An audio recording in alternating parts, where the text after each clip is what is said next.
We used to have a monthly newsletter. Now we do it every week. Years ago, 2 years ago, it used to be every month. And it took me a day to write this newsletter. It was a great newsletter. I mean, I'd have a 2,500 word article in there. We had links, we had research, we had all kinds of tips. And a couple years ago, I got sick, as I was sharing with you, and I was just out.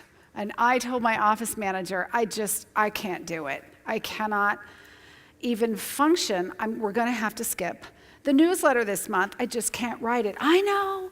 We're going to hear wailing and gnashing of teeth, Laura, what happened to your newsletter, Laura?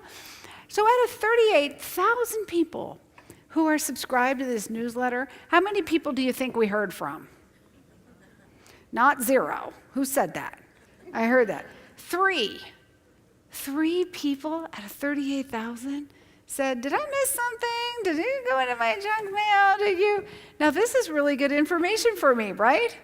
And I took the opportunity to reach out to some of the subscribers and say, did you even notice this do you read this?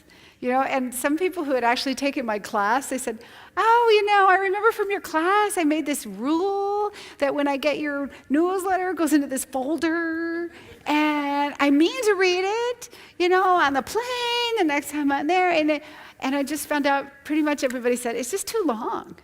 It's just too much. And here I am thinking this is something everybody just thought was the bee's knees, that was just so valuable. And I said, well, what would be helpful to you? And people said, how about a paragraph? I'm like, seriously?